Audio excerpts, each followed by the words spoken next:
కలియుగం వస్తోంది కదా, ద్వాపర యుగంలో ఉన్నాడు ధర్మరాజు గారు. రాబోయే యుగం కలియుగం. కలియుగం యొక్క లక్షణాలు ఎలా ఉంటాయో నీకు చెప్తాను విను ధర్మరాజా అని ధర్మరాజు గారికి చెప్పాడు. ధర్మరాజు గారు అలా ఉంటుందా అనుకున్నాడు. ఇలా ఉంటోంది అనడానికి మనం ప్రత్యక్ష సాక్షులం మార్కండేయ మహర్షిలాగా. అయితే ఇప్పుడు ఇది విని భయపడిపోకండి, ఎందుకంటే ఇది మరీ కలియుగం చెట్ట చివరికి వెళ్ళినప్పటికీ మధ్యలోవి ఉన్న మాటలు కాబట్టి ఇప్పుడే ఇలా ఉంటుందా, మనం అందరం ఏమైపోతామని బెగ్గబెట్టుకుని రాత్రి నిద్ర మానేసేయడాలు అలాంటి పనులు ఏం చెయ్యక్కర్లేదు. సత్యంబు నరులకు సంక్షిప్తమగు సత్యము హాని ఆయువు కడు నరిగిపోవు. ఆయువు తరిగిన అల్పంబులగు విద్య అల్ప విద్యలను మోహంబు మిగులు. మోహంబు వలన పైముసురు లోభంబు లోభావేశమున కామ మగ్గళించు. కామంబు పెంపున కడకు క్రోధంబు క్రోధంబున వైరమెంతయును పెరుగు. వైరమున అశేష వర్ణులు అన్యోన్య పీడ చేయుచున విభిన్న బుద్ధి. ఒక్కడొకని మేర ఉండక వర్ణ సంకరము చేయగలరు కలియుగమున. మార్కండేయ మహర్షి చెప్తూ అంటున్నారు, సత్యం అనేటటువంటి దాన్ని విడిచిపెట్టేస్తారు. సత్యం అంటే ఈశ్వరుడే, ఇంకేం లేదు. అందుకే సత్యం జ్ఞానం అనంతం బ్రహ్మ అని పేరు ఆయనకి. సత్యం శివం సుందరం అని పర్యాయ పదాలు పరమేశ్వరుడికి. సత్యం అంటే ఏమిటో కాదు పరమేశ్వరుడి. బాహ్యంలో సత్యం అంటే అబద్ధం ఆడకుండా ఉండడం. రెండూ వదిలేస్తారు. ఈశ్వరుడు ఉన్నాడని భయం ఉంటే కదండి అబద్ధం ఆడకుండా ఉండడం. అది లేదు కాబట్టి ఇది ఉండదు. కాబట్టి సత్యాన్ని విడిచిపెడతారు. సత్యాన్ని విడిచిపెట్టేసినటువంటి కారణం చేత ఆయుద్ధాయం తగ్గిపోతుంది. భగవంతుణ్ణి పట్టుకోవడానికి దూరం అయిపోయారు కాబట్టి వశులైపోతారు మృత్యువుకి. ఆయుర్దాయం తగ్గుతుంది. ఆయువు తగ్గిపోతే చదువుకోవడానికి సమయం ఉండదు, మంచి విషయాలు తెలుసుకోవడానికి అవకాశం ఉండదు, విద్య తగ్గిపోతుంది. విద్య తగ్గిపోతే మోహం ఎక్కువైపోతుంది. మోహం ఎక్కువైపోతే లోభం ఎక్కువైపోతుంది. అవిద్యకి పర్యవసానం దాచుకోవాలన్న కోరిక పుడుతుంది, లోభం పుడుతుంది. లోభం చేత కామం పెరుగుతుంది. కామం వలన క్రోధం వస్తుంది. క్రోధము వలన వైరం పెరుగుతుంది. వైరము వలన ఒకడినొకడు పొడుచుకుంటాడు, చంపుకుంటాడు. ఈ చంపుకోవడంలో ఈ క్రోధావేశాల్లో వాడి బిడ్డని వీడు, వీడి బిడ్డని వాడు వర్ణ సంకరాలు చేసుకుంటారు. వర్ణ మర్యాద ఉండదు. అక్కర్లేదని చెప్పి పెళ్లిళ్ళు చేసుకోవడం మొదలు పెడతారు. దాంతో వర్ణ సంకరం కలియుగంలో ప్రారంభం అవుతుంది. వర్ణమునకు గౌరవం ఇవ్వడం తగ్గించేయడం కలియుగంలో ప్రారంభం ధర్మరాజా. కాబట్టి భగవద్గీత శ్లోకంలో చెప్పినట్టు చెప్పుకొచ్చాడు మార్కండేయ మహర్షి. సత్యమునందు అనురక్తి, ఈశ్వరుని యందు అనురక్తి, అనృత భాషణమునందు మనకి అనురక్తి లేకుండా ఉండుట అన్న రెండూ పోతాయి. అదే మనం అబద్ధం ఆడకూడదు అన్న భయం పోతుంది. భగవంతుణ్ణి నమ్మాలి, పూనిక పోతుంది. ఈ రెండూ పోతే ఆయుర్దాయం పోతుంది. ఆయుర్దాయం తగ్గిపోతే చదువుకునే అవకాశం పోతుంది. చదువుకునే అవకాశం పోతే మంచి విషయాలు తెలియవు. మంచి విషయాలు తెలియకపోతే అవిద్య వస్తుంది, అజ్ఞానం వస్తుంది. అజ్ఞానము వలన లోభం వస్తుంది, దాచుకోవాలనుకుంటాడు. దాచుకోవడం ఎందుకు? తనదిగా మిగుల్చుకుందామని. నిజానికి దాచుకున్నది తనది కాదు, ఇచ్చుకున్నది తనది. ఎందుకని? దాచుకున్నది శరీరం పడిపోయాక తనతో రాదు, ఇచ్చిందేదో తనతో వస్తుంది జీవుడితో. కాబట్టి లోభం పెరుగుతుంది. లోభం పెరిగితే కామం పెరుగుతుంది. నాకు ఇన్ని ఉన్నాయి కాబట్టి అని కోరికలు పెరుగుతాయి. కామం పెరిగితే క్రోధం పెరుగుతుంది. అవి రెండు అక్క చెల్లి. ఓ కోరిక పుడుతుంది, అది తీరకపోతే ఎవడి వల్ల తీరలేదో ఓ నేను ఎంచుకుని వాడి మీద కోపం మొదలు పెడతాడు. ఇక వాడితో జట్టి, కోపం, దెబ్బలాట, కొట్టుకోవడం, చంపుకోవడం, చావడం, కక్షలు, కార్పణ్యాలు, నమ్మకాలు పోవడం, వర్ణ వ్యవస్థ శిథిలం అయిపోతుంది. అయిపోయి వర్ణ సంకరం అయిపోయి ఒక కులం వాడిని ఇంకో కులం వాడు వివాహం చేసుకోవడం మొదలు పెడతాడయా. అది కలియుగంలో ప్రారంభం. తర్వాత రసగంధ ద్రవ్యంబులు పసచెడు సస్యంబులు అల్పఫలములగు. మహిం బసిపాడితరగు తరువులు కుసుమ ఫలంబులను గరము కొంచెంబులగును. కలియుగంలో ఉండేటటువంటి విశేషం ఏమిటంటే సుగంధ ద్రవ్యాల్లో ఉండేటటువంటి సుగంధం తగ్గిపోతుంది. అమ్మవారికి చందనాలంకారం చేద్దామని చెప్పి గంధం తీస్తే ప్రాంగణం ఎలా ఉండాలి? చందనం చెక్క అన్న పేరుతో మారుగుళ్ళు అమ్మేస్తారు. పసుపు అన్న పేరుతో అందులో ఏవో కలిపేస్తారు. మిరియాలు అన్న పేరుతో బొప్పాయి గింజలు అమ్మేస్తారు. కుంకము అన్న పేరుతో రసాయన ద్రవాలు కలిపేస్తారు. గంధం గుండ అన్న పేరుతో కొయ్య గుండి ఇచ్చేస్తే అది పరమేశ్వరుడికి కలిదేస్తుంటారు. కాబట్టి రసద్రవ్యములు ఏవి సుగంధ ద్రవ్యములు ఉంటాయో అవన్నీ కూడా పటుత్వాన్ని కోల్పోతాయి కలియుగంలో. అది గుర్తు. రెండు, పసచెడు సస్యంబులు అల్పఫలములగు. ఇవ్వవలసినంత పంటని ఇవ్వవు, దిగుబడులు తగ్గిపోతుంటాయి. అలాగే మహిం పసిబాడి తరుగు. ఆవుల పాలు తగ్గిపోతాయి లోకంలో. ఆవు పాలు తాగేవాళ్ళు తగ్గిపోతారు. ఆవుల్ని పెంచుకోవడం, ఆవు పాలు తాగడం తగ్గిపోతుంది. దాని స్థానంలో ఏం పెరుగుతాయి తెలుసా? కుక్కలు పెరుగుతాయి. ఇంటింటా కుక్క ఉంటుంది, ఏ ఇంటా ఆవు ఉండదు. నేను మీకు యథార్థం చెప్తున్నా, కలియుగ లక్షణం. ఆవు వెళ్ళిపోతుంటే పెంటపోగు మీద ఏరుకుని ఆవు తినవలసి వస్తుంది. పెంటపోగు మీద తింటున్న ఆవుని కుక్కలు తరుగుతాయి. కుక్కలు తరుగుతుంటే ఆవు పరిగెడుతుంటుంది. యజమానులు చూస్తూ నించుంటారు కుక్కను తరవడం. వీధికి 50 కుక్కలుంటాయి. కుక్కల్ని ఏం చేయకూడదనే వాళ్ళు వస్తారు. ఆవు పాడైపోతోందని అడిగేవాడు ఉండడు. అది కలియుగ లక్షణం ధర్మరాజా. చూడాలా మనం? కాబట్టి ఆవులు ఉండవు, ఆవు పాలు అక్కర్లేదు. ఆవు పాలు తాగితే మేధాశక్తి, ఆవు పాలు తాగితే పరదేవత యొక్క అనుగ్రహాన్ని పొందుతాడు. ఆవు పాలు తాగరు. అందరికీ గేదె పాల మీద అనురక్తి పెరుగుతుంది. కాబట్టి పసిబాడి తరుగు తరువుల కుసుమ ఫలంబులను గరము కొంచెంబులగును. చెట్లు పువ్వులు పళ్ళు ఎక్కువ పండవు, చాలా తక్కువ పండుతాయి. వసంత ఋతువు వచ్చిందనేటప్పటికీ మామిడి చెట్లకి కాయలు ఇలా వేలాడిపోతుండేవి. అసలు పూత మీద ఉండగానే ఓ రోజు రాజమండ్రి, ఓ రోజు పిఠాపురం, ఓ రోజు తుని, అలా గాలివానలు వచ్చి ఉన్న పిందెలన్నీ ఊడిపడిపోతుంటాయి. అసలు గట్టిగా 4 కాయలు దొరకవు, 4 పళ్ళు దొరకవు, పువ్వులు దొరకవు. ఎక్కడ పువ్వులు గట్టిగా పూజ చేసుకుందామంటే ఇన్ని పూలు దొరకడం గగనం. ఇంకా విచిత్రం ఏమిటంటే, ఎవడైనా పూల మొక్క వేసుకుంటే పొరపాటున ఆ పూల మొక్కకి పూసినటువంటి పువ్వుని చూసే అదృష్టం యజమానికి ఉండనే ఉండదు. ఎందుకంటే మార్నింగ్ వాక్ అని పేరెట్టుకుని ఓ ఊచ, దానికి ఓ వంపు, ఓ ప్లాస్టిక్ కవరు పట్టుకుని చీకట్లో బయలుదేరుతాడు. ఏమిటి వాడి మార్నింగ్ వాక్ అంటే, ఆ మొక్క వేసుకున్న యజమాని కొమ్మలు పైకుంటే పువ్వు, వీడి చెట్టు కాదుగా, వీడు పోయలేదుగా నీళ్లు, వీడిని జుత్తట్టుకు ఉంచితే తెలుస్తుంది వాడికి ఆ బాధ ఏమిటో. ఆ పైన ఇలా వేసి ఆ అంచు కొమ్మని కిందకి లాగేసి పళ పళ కొమ్మలు విరిగిపోతుంటే తెల్లవారకట్లా పువ్వులు కోసుకుని ప్లాస్టిక్ కవర్లో వేసి పట్టుకెళ్ళి ఈశ్వరుడికి పూజ చేస్తే ఇన్ని ఇళ్లలో దొంగతనం చేసి చెత్తేవరా అని పొంగిపోయి వీడికి వరాలు ఇస్తాడు. కాబట్టి చెట్లకి పువ్వులుండవు, చెట్లకి కాయలుండవు, ఆ రోజులు వస్తాయి. పితృదైవత కార్యంబుల ఇతరేతర భక్తుల గుదురు. నేను యథార్థంగా చూశానండి ఈ విషయం, యథార్థంగా చూసా. ఒకసారి పితృదేవతలకి పెట్టవలసినటువంటి పిండాలు ఒకడికి పెట్టవలసిన పిండం ఇంకొకడు తినేయవలసిన అవసరం వస్తుంది. నేను ఒకసారి గై వెళ్ళాను. వెడితే గైలో పిండాలు వండి తీసుకొస్తూ ఉంటారు, ఇస్తూ ఉంటారు. ఒక ఆయనకి ఇచ్చారు. ఆయన ఏదో సంకల్పం చెప్పాడు. చేతిలో ఎప్పుడు అంతఃశత్రువు ఒకటి ఉంటుంది కదా, సెల్ ఏదో మోగింది. అరే మధ్యలో లేచిపోవడం ఏమిట్రా, పితృపిండం పెడుతూ లేచిపోవడం ఏమిట్రా అని కూడా లేదు. ఆ ఫోన్ మాట్లాడడానికి వెళ్ళాడు. ఆవిడ దేనికో లేచింది. ఇంకొక ఆయన వచ్చి ఈ పిండాలు పట్టుకెళ్ళి ఆయన పెట్టేసుకున్నాడు. అంటే వీళ్ళ నాన్న తినగా మిగిలిన వాళ్ళ నాన్న తినేసాడు. అది చెప్తున్నారు, కలియుగంలో పితృపిండాలు అలా పెడతారు. ఏమీ శ్రద్ధ ఉండవు, పితృపిండాలు అలా పెడతారు. ఇంకా విచిత్రం ఏంటంటే, ఎల్ల ఎడల కుచ్చిత దేశ పాత్ర ప్రతియు వర్తించు. అది దేవాలయమా లేకపోతే తద్దినం పెడుతున్నాడా, మనం ఏ కార్యం మీద ఉన్నాం, ఎందుకు వచ్చాం, దాంతో సంబంధం ఏమి ఉండదు. దానికి విరుద్ధమైన పని ఏమి ఉంటుందో చేస్తుంటారు. చూడ్డానికి అసహ్యం వేస్తుంది. చెప్తున్నా నాకే రాదా? కాబట్టి ఎక్కడ ఎలా ఉండాలో అలా ఉండరు. ఓ పార్క్కి వెడితే చిన్నపిల్లలు అట్టుకుని వెళ్ళాలి. ప్రవచనాలకు ఎందుకు ముందరా? వాళ్ళు అరవరు, వాళ్ళకి ఏం తెలుసు పాపం, వాళ్ళు పసిపిల్లలు.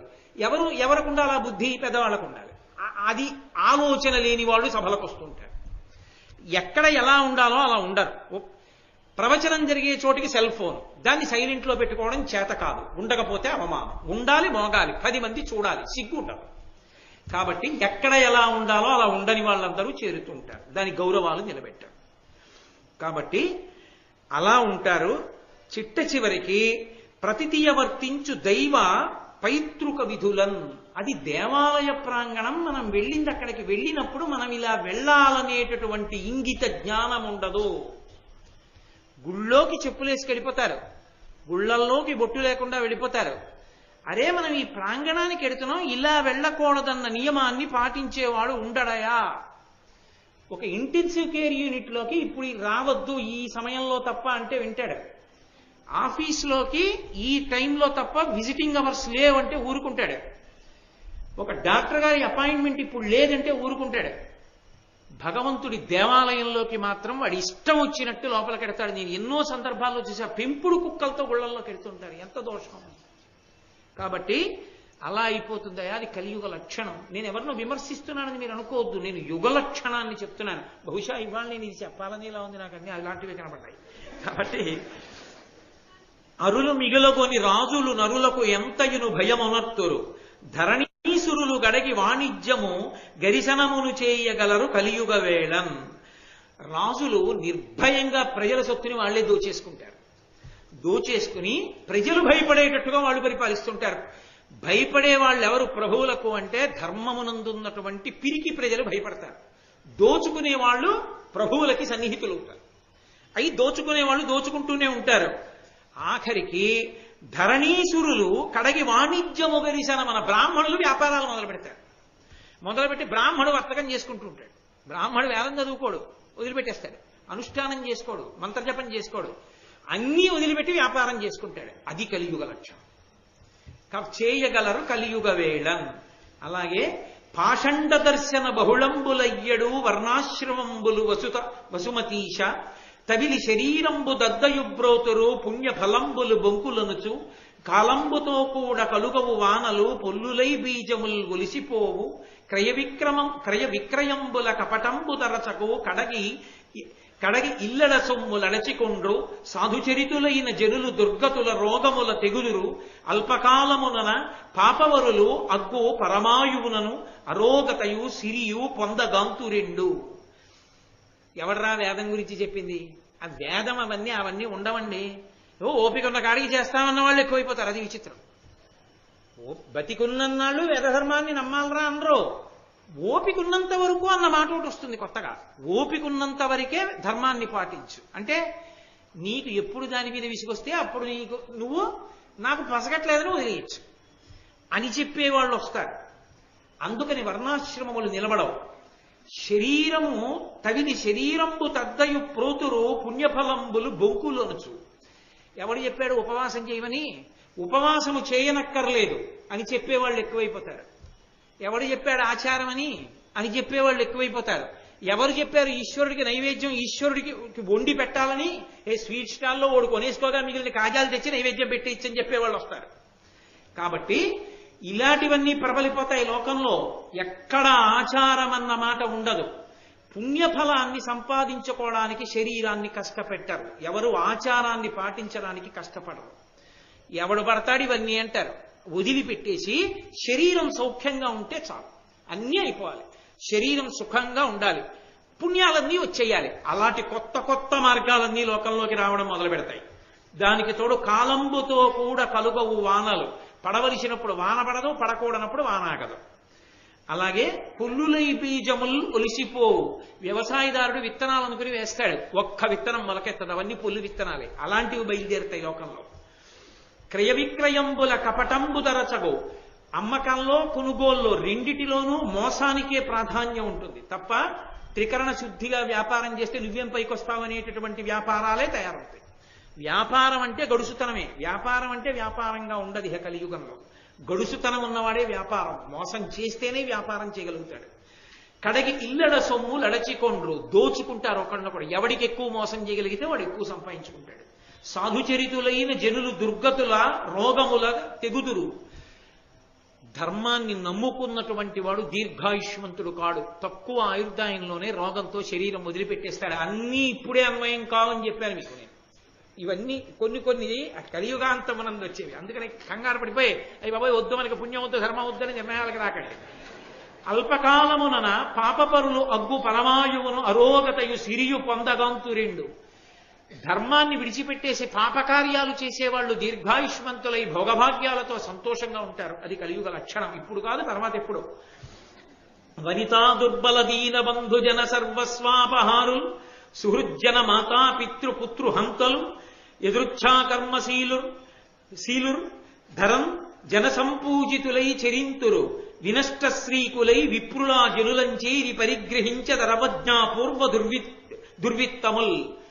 లోకంలో నిర్భయంగా తల్లిని చంపేసేవాడు, తండ్రిని చంపేసేవాడు, బంధువుల్ని చంపేసేవాడు, బిడ్డల్ని చంపేసేవాడు, ఎవణ్ణి ఎంత మోసమైనా చేసేసి వాడిష్టం వచ్చినట్టు వాడు ప్రవర్తించడమే తప్ప వాడి ప్రవర్తన ఒక శాసనానికి ఒక శాస్త్రానికి కట్టుబడినటువంటి జీవితం గడిపేటటువంటి వాళ్ళందరూ లోకంలో పెద్దవాళ్ళని కీర్తింపబడడం మొదలు పెడుతుంది. ఏ విధమైన సిగ్గు లజ్జ లేకుండా బ్రాహ్మణులు వెళ్ళి ఆశీర్వచనాలు చేసి మరీ డబ్బులు తెచ్చుకుంటారు. కోరి కోరి వెళ్ళి ఆశీర్వచనాలు చేస్తారు. వాళ్ళు వచ్చిపోనే ఆశీర్వచనాలు అడిగితే చేయడం కాదు, వీళ్లే పెడతారు, వెళ్ళి ఆశీర్వచనాలు చేస్తారు, చేసి డబ్బు తెచ్చుకుంటారు భయపడి, రేపు వాళ్ళ వలన జరగవలసిన ఉపకారాలు జరగవని. అది కలియుగ లక్షణం ధర్మరాజ. ధరణీ రక్షణమాచరింపక నృపుల్ దర్పంబునన్ పశ్యతోహరులై సాధులతోచి చేకురు తదీయ స్త్రీధన క్షేత్రముల్ హరియింపంగలవారు దారుణతరంబై పెళ్ళు చెల్లుం పరస్పర వైరంబు ధరాతలైంద్రులకు విశ్వప్రాణి నాశంబుగన్. క్షత్రియులైనటువంటి వారు, రాజులైనటువంటి వారు భూమిని పరిపాలించారు. వాళ్ళు అన్నీ విడిచిపెట్టేసి రాజ్య పరిపాలన, బలహీనుల్ని రక్షించడం ఇలాంటివన్నీ విడిచిపెట్టేసి సాధు పురుషుల్ని దోచుకోవడానికి వాళ్ళు కూడా సిద్ధపడిపోయి వాళ్ళు కూడా అటువంటి పనులు చేయడం మొదలుపెట్టి స్త్రీని, ధనాన్ని, భూమిని, గోవుల్ని అన్నిటినీ అపహరించడం మొదలు పెడతారు. ఒకళ్ళకి వైరాలు పెరిగిపోతాయి.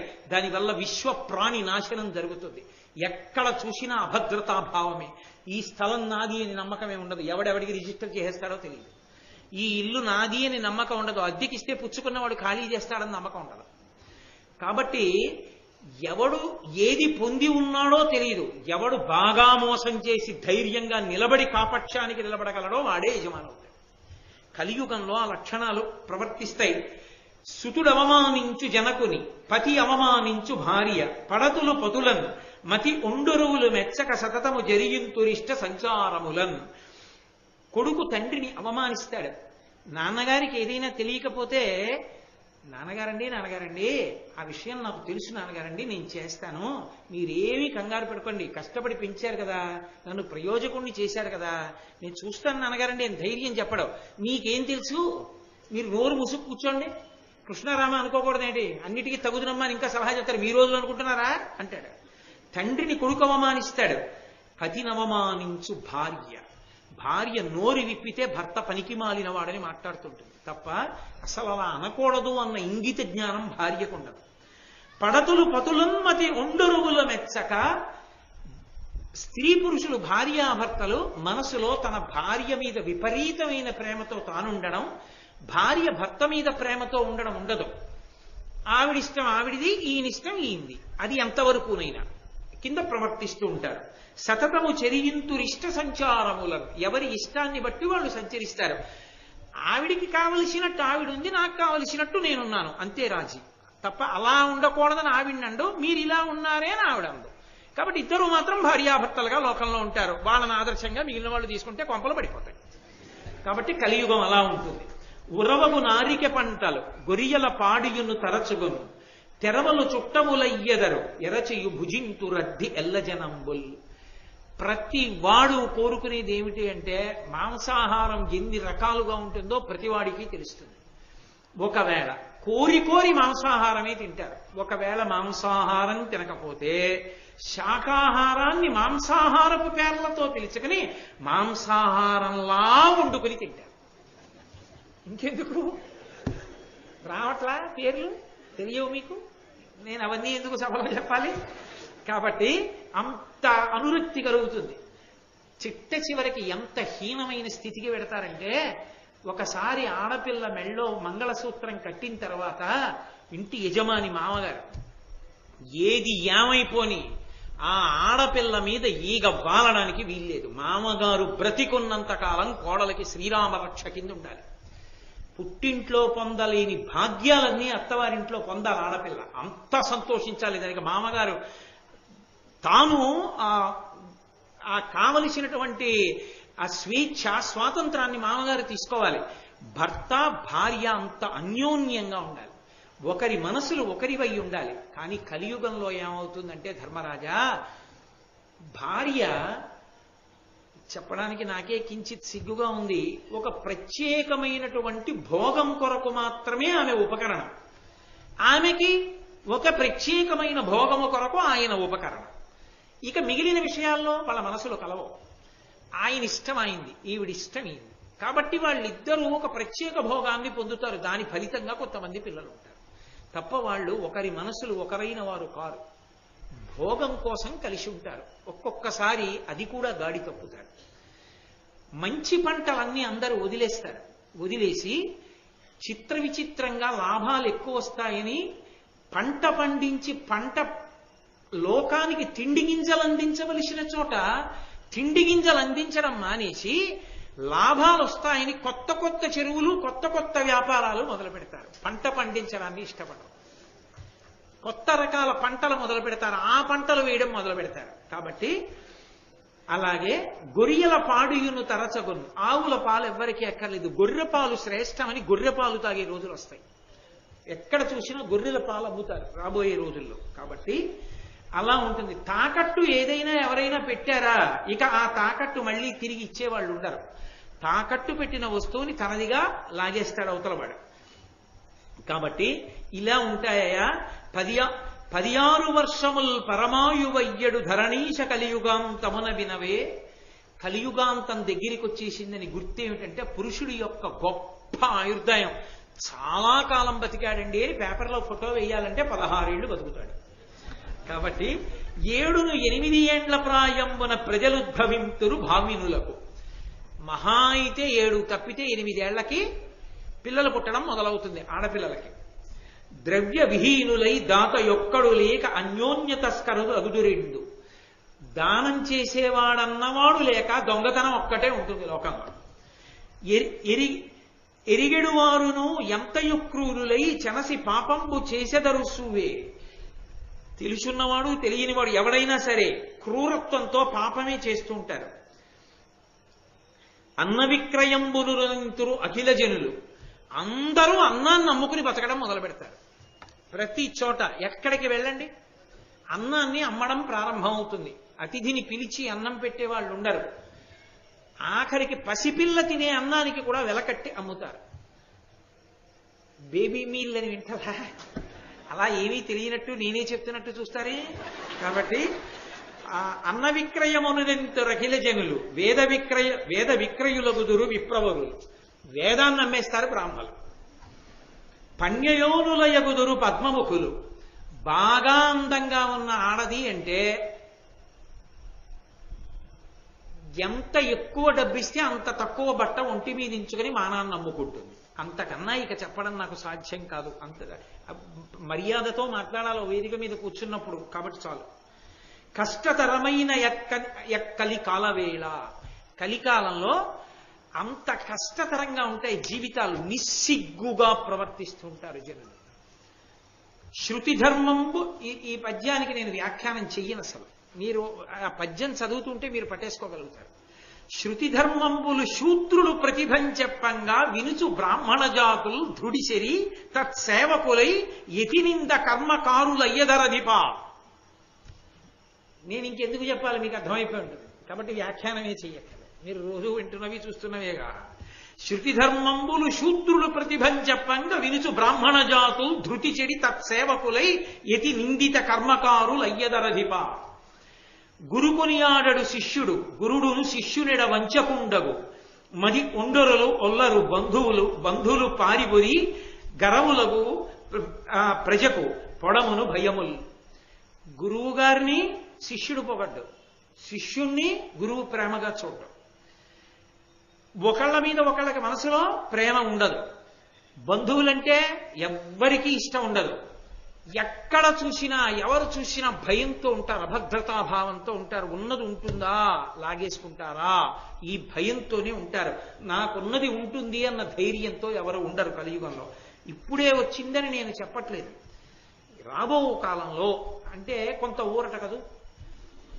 కాబట్టి దేవతాయతనంబులున్ జగతీసురావసధంబులున్ పావనాశ్రమ భూములున్ చెడి పాడగున్ శుభవృక్షవల్లీ వనంబులు నాశముందు కలి ప్రచారమునందు దుస్త్రీ విహారము మద్యపానము చెల్లు బెల్లుగా నెల్లడం. కలియుగం బాగా ఎక్కువ అవుతోంది కలి ప్రభావం అని గుర్తు ఏమిటంటే దేవాలయాలు పాడుబడిపోతాయి. దేవాలయ ప్రాంగణాలు పెద్ద పెద్ద ప్రాంగణాల్లో ఉన్న దేవాలయాల్లో తుడిచేవాళ్ళు, మొక్కలు వేసేవాళ్ళు, వాటికి నీళ్లు పోసేవారు, పువ్వులు కోసి దండగుచ్చి దేవుడికి ఇచ్చేవాళ్ళు ఉండరు.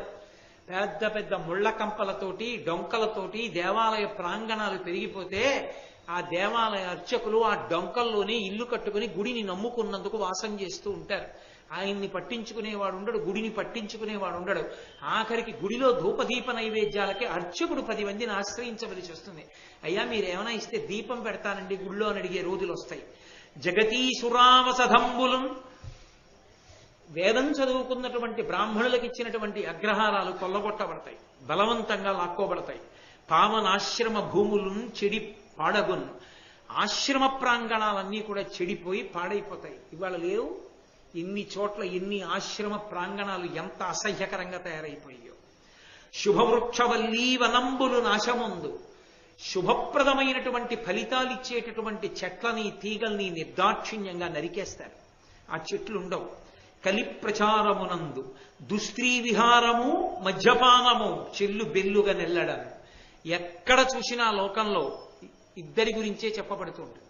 దుస్త్రీ విహారము, అందగత్తె అయిందా అంతే, ఆమె వ్యాపారానికి సిద్ధమైపోయింది అయిపోతుంది, అదే లోకంలో ఎప్పుడూ చర్చింపబడుతూ ఉంటుంది. అవే ఎక్కువగా కనపడుతుంటాయి. మద్యపానం, సందుకి 4 అవే ఉంటాయి.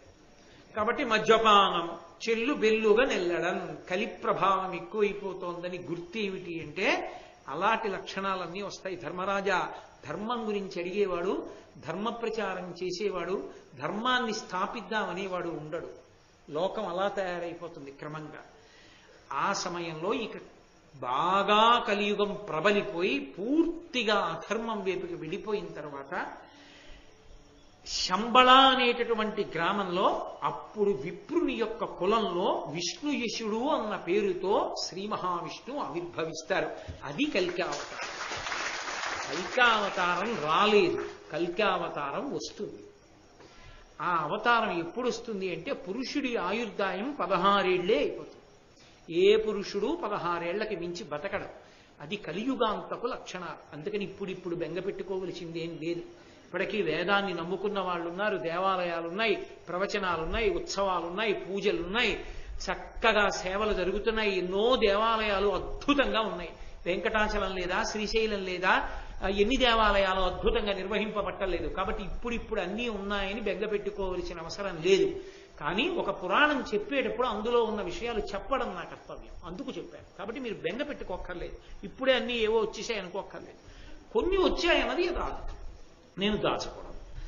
కాబట్టి ఆ విష్ణుయశుడు అన్న పేరుతో అప్పుడు వస్తాడు కల్కి అవతారం. ఆయన పుడుతూనే ఆయనకి సకల శాస్త్రములు వేదములు ఆయనకి భాషిస్తాయి. ఆయన ఈ జగత్తుకి సార్వభౌముడు అవుతాడు. అయి దుష్టులందరినీ నిర్మూలిస్తాడు. అప్పుడు కలియుగాంతమునందు కృతయుగం ప్రారంభమవుతుంది. ధర్మము 4 పాదముల మళ్ళీ నడుస్తుంది. కృతయుగం ప్రారంభం అవగానే కల్కి అవతారం అశ్వమేధయాగాన్ని చేస్తుంది. అక్కడతో కృతయుగం ప్రారంభం. కాబట్టి ధర్మరాజా, యుగాలు ఎలా ఉంటాయి, ప్రళయం ఎలా ఉంటుంది అని అడిగావు కదూ. ఇన్ని యుగాలు చూసిన వాణ్ణి కనుక రాబోయేది కలియుగం కనుక ఆ కలియుగం ఎలా ఉంటుందో కూడా నీకు చెప్పాను. ఒంటి పాదం మీదే ధర్మం ఉంటుంది అన్నాను కాబట్టి దాని లక్షణం ఎలా ఉంటుందో నీతో చెప్పాను.